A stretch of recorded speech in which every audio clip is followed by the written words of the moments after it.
Assalamu alaikum wa rahmatullahi wa barakatuh. Tunkara 2020 channel bega YouTube wala ka kuni soninko wala ka kuni kaga duna no kusu anyi wala kanun kini kainanti warni na ka masala ngundi manda afrikanya miskini tundunga bawa lengi afriki tankarege do jamanu karajani gelli honkolunga ini kitembogo kamma yogonu wakata tandume sinin jurande nye yogonu watankarege sino karagi jamanu nganta bana mogombe gelli kwame nkurmanu kiye sa dauda kairaba jawara gambe immanka hana Nelson Mandela nu Julia Tambarage Nyerere nu ogaranti su kontini Senghor nuga Senegalia kusuni soronya iga hanke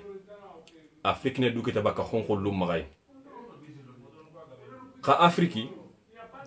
angana Afrique do kutankare jamanu karge so hay anna nyinia haragana khairi bane kamana kallangu tende kenkiniya ka harsa woni miskino nyay kanen to magay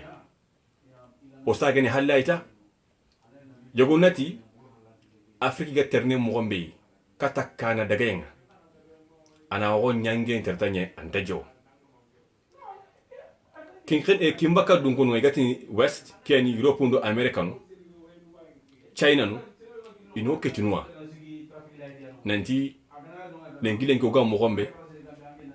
taguta bego maga taguta kesrenyeni anani harke kumbane saga halle nyano maga bawo ikunga munna be ketana kuyi do afrika munna be ketana ikun khalle kampuno ko khalle ke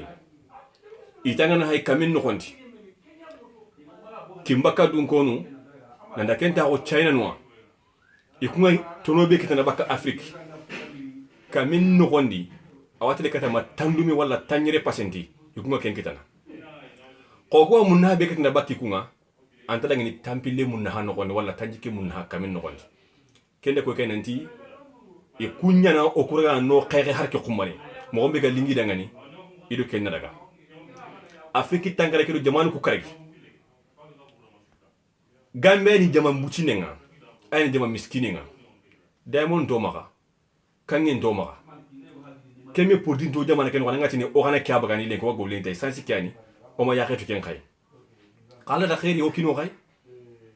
ke han qore be ga giri geli kombone daga taxuma koyna na mbugu koyna no gondi keni khairi e boy o xama khay xamane khani kana nga sobe gan to max o kun wala place nunga kunga ta hinun tere mo gonto har ko ma wana halle e masala yake masala ndin ka nyani bawo gara khanu kine khay lenki jorangu yona mankante no maga o ko nyaka ko ma ko manene me honne alla dungi no haragana ku njoro nga ma timmi honu ko ngo mo kay o golle ko jopati kenga ona taxandi ona honne rondi lengi ona sababun ko akonno gel hakkati nga nakito maka moga yille sababun ko raga ni yogon karakara kana taxa gabe nyaw to maka bawo masala ndinga nyane o gamunda onan si hakama afrique tangare ko jamanu ko kargi anda kimba nyeri ba anda ka sahel nyeri ba anda ka bambugo nyeri ba anda ka nakan ko kubange nyeri ba ali kin khenna nyeri ba kheri nga ho magano ngani bane kaka jigonu anga himu ko khibare ken konti ya ganyi nga sikanya ken gelena nga hini yigonu daga mo kontu ampati nga kala siri timane khande kenya kanan ko be nugo maga imo ya rempaga bawo gelina nkaso o yimman ko ngai hankente ni kay nanti ona nyabani ambasu ona mungunu nanti ona jamamba ona jamanu ko hona imman ke muto ka kusine o tagata nan wono go munona kum masala lengi ona munda ona ingollo ko ajopata oga munona si hekubunu kamay sababu mbinu nganya afrikinya oga inna halle ka daga wa ko raketana miskina o kata lan jidini ga jawnga hinna furum buntino maka jangiranu ya ko rituyiniya ko sababu manda ku ha kunna man khanda kunya oga hinna halle aho hana kendi kanan ka sobu ganto maka aho hana ni kay kanan ka sobu ndo maka afiki iti problem bane woyi hibe garo bitte hibe garo tampindi o kotinata ndaga sumpu ndaga kabila o hayo ndana na mare kando tampindi haragana to oga ndama haroga to ndana jamana ke dengina ka bawo soni ngenyini bawo malingenyini bawo hulle nyini ma bawo manya ko nyini ma jola nyini akina to ko mare haragana ganta sire de barni kido tampindi mo siri kebe gala place ke on ta kelo no place ke o huni ata odaga kabila odaga ntinta kando tampindi kebe odaga nka odaga ntinta onda ken karo place ke ya akanta dingi ti mo nga keni tampiye wayi aga afriki kamay ka warna raga wona fete fete khada ngani hibe gada afriki tampindi khadi keni kay odo jamam palle kimbaka dun ko wora ko nati kimbaka dun ko wona do america kayni europe jamanunga kayni dingira be gani china ado russia mo legi suwari takalo hike no gondi odiga ilan ko be barne jula gonga e ko mo lipana mo gombe o ko take me lipande ketania ahi nen khoreni anga no di wari o go jula gon terni mo gombe ona ke ga bakame de kharangania na sababu no liti e na dalilu liti hibe gada ko inanti har sawga miskina gon no gondi asikandi o warni na dingira be masala khada ngani keni kay demandu be no o yiketena baka kimbaka dun konunga kayni china da russia o gati demande wade a hatajiya haro yiminu anga daga khare mare ma gon kara so ni kara na misali mutunu ngani demande wade hataji ntenyeni hibe ga wato intena ayme aranta mo ko barni walla kasara nyande kita bala unta hiye godi kamenyali a kompon kenu imbe nyallo o mati kudi menu kuku e hataji una kamande magela na kitinganta halle yakini afrika hataji kumenu ya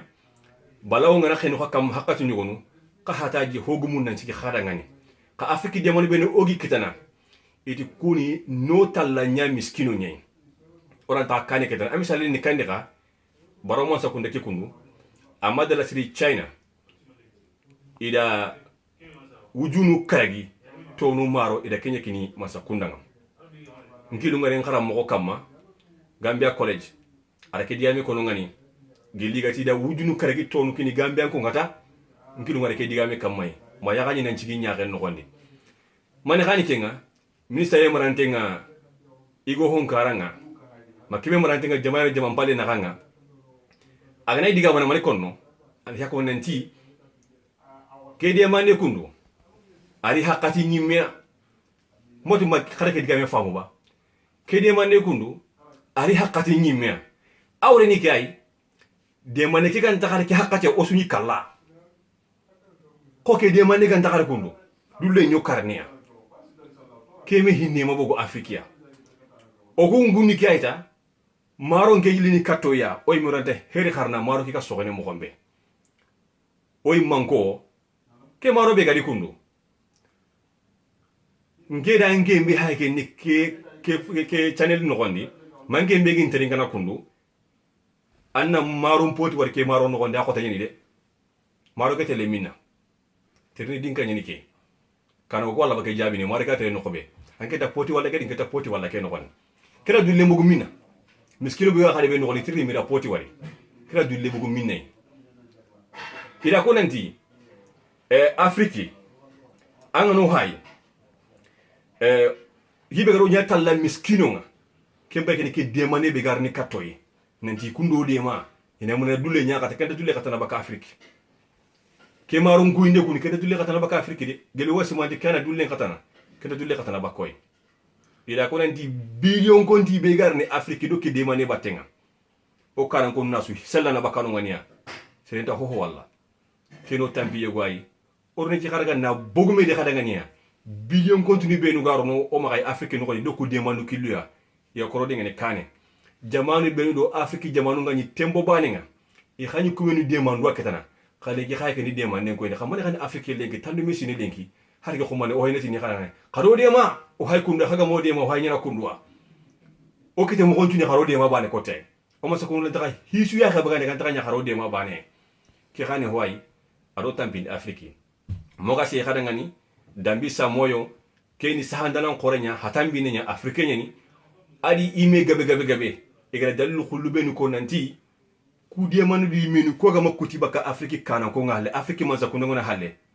oga Canada ga be murno onta kitana oga dukite murno onta kitana keni hitana ago tampenini ona ke harno o masalange no gondia mogara bugume de khadangani yonkin jahambo laqe Canada ga intano ngani Kenya Afriki sabu hana mawlata sabu nya no gondi har ko mo ko kane kitana kado yonkin jahambo la kompay hata ngalen koreni ya garna ta ko jalan no gondi oga jamal laga ro hakati be sasa technology oga hakati be di sasa annati ya garna ta ko jalan khayne ke lo sartiri na denge ya garna ta ko jalan no gondi ka ta ko no masinyo na denge loptani kanga o masakunda no bone renia e koro butte mura keto ko di wote ndi kay ba ino gon kana ko nyi dingo ni kane e nyini tele dingre be gal dingi dangane ko tengene kinyi iranta ho sanke daga ndaka t-shirt ni no o kanke no o to ko ken ko ni kadi ko di wulini har ke kumbani e namu nanti karano wa ida honda man yugo no sanke tina lopta daga ni hondo dangani ndi hayya man sakunda no koy hari ambulance soba bani e ko kenkini debe suwa ngala kenyi meko imaki lopta nga sakati ke debe su keni hatan le nyawo dangani har ke kumbani o ko kane kitana kenga girnu ngani o gana giri ke yonki sa holla kenga onaro kebegani immunju immenga ay ni qarangen kara afrikia qarangen kara ahinne khoreni aga bengani misale ngutu nda misale ngutu jamaita nawtu nyime jamane nya geliya jami masa kundanga ani giji menka tatika ti ikeda free education liti gambiare mundangani man khani free education nga alle men na khara nya ta portugal kala ke ya jami mitrindi mananya are mu ko rega masa kunda kharanko bokko ni free education nga ngani ana khara mire mun ndenye kunga kharo minister no kutirni kumino ga dire ne nan dora free education liti ire munda kumbana be no konti hoga masa kunda ke no ngani tirindi ire munna kharanko po benu i qoti ngani kharaw ngano ngani o barananti ida kharal era e gambere mun trendi kharam pay kharamunga kharam mo konunga ya ka siki soronkani gi kharam no ko gambe ko lejinu haykini mo gombe kanga ni ibana metirindi ire munta ko kharam ko be no konti i watu nanti nonga nyammu ko be no kondi ado ire munga kharam ko be no kondi bayno ban sunta bana kedi man xam mun na hana khaka duggi ji men ko nanti kada free education liti ayne kada system murito maka ke balle men na kharam grade 12 anta hotu kana ke hinne khorne bawon e kharanginga aga lebul bedi lenki an afrique kharanki tumba ga lebul be no kondi ahatan kalle nyani jamal daga kharam mo har ke khumane anta afrique no mahay kengana girno ngani o wati nanti ire munta kharna kharan ko pokuno kondi kharama sakunda kanan kompay gili gana jangi de wala yonkin sahibe karanyi meko igeli gati de masakuna lotal ko no kondi ende de kundi boy watu nanti ima hisire nyano ngani i watu kunga nyammo ko be no kondi i wurukata private lotal no kwai kube no ngati masakunda khaleti anna kasi khoren tuga anna jari mo gombe galinga ngani wala daga jari jamam palle ko suni tombo nyaaji ogadi ka homi oga munda ona masali kamay kana tu nanti masalan ka dinga nyani ke oga munda na masala man khanda afrikinya miskinin tundunga afrika ti jamam bani o tankarero jamanu karagi ka homante ni afrikia oy mankonga ila nda hoho danga lenga kan taganya ila meñi doke lenki ina meñi doke kumbane oda atoko simme yawtu tandu mesine kay no gondi iga kasara be de bar no kuyi o ke kota be no gondi tandu mesine ndi kunyini brene bal so ay keni kata tandu me tanyere sine ankira dangenda simme nyawdo tandu mesine simme be yigra to simme so bo mehiti bawo ida la yonto no hakilu ngadi inati atoko khadi ora simme wutu inati ni ujunu le tambele nga khado o jamani maka kasemu ko ya jamme gani korramen kam matina ya banyu ya to gamme na singapore singapore ayana wurungu yunye antanya na kundunga manna kilunyariti manna honnan khawnya do ko to ngi ma ni ro place nunga kibe ga ko ni nanti ya kilebe kama ida ba kekitana ke sinan jate no konti kemre mare musoni ko kuni tombo nyayi ogadi wutu ogana mun ni wasa na dalilu liti na afriki tuanga non ko ko nuga hankai igada hedon sagondi bawo angana jangiron ko angana sababu kitunko manna ko man khana kunjarna otombo la garenga ala karne kenya na koy nanti ku hajar ne kambo ku problème benu ogadi ko nanti ko afrique sahare ngiya wona mo ne ka sahare otuna rokui ina haso bawo hibe gani otu ngana korenga Patrick Lumumba da ko nanti africain problème ngani kebe ana ko watenya angana yere ko ne jarana no ko tanaw hayle ne bakakati yere ne hasono no ko tanaw bakakati oy man gonda ho lahidu qawina kembane ko ta kinnoy lahidu qawunta kebe ganta baka yarenga oda ko wasikere moda hayle ne khadi na masalan ku kutul laga ni timmandi lenkini february kaso nta mundo to munya ayni sinin kaso hilandi o ga sinebe no gondi o junu hile tampile khado kamare mekani ala jibitun ko gabinati ba ko batun ko na mugo toki Istanbul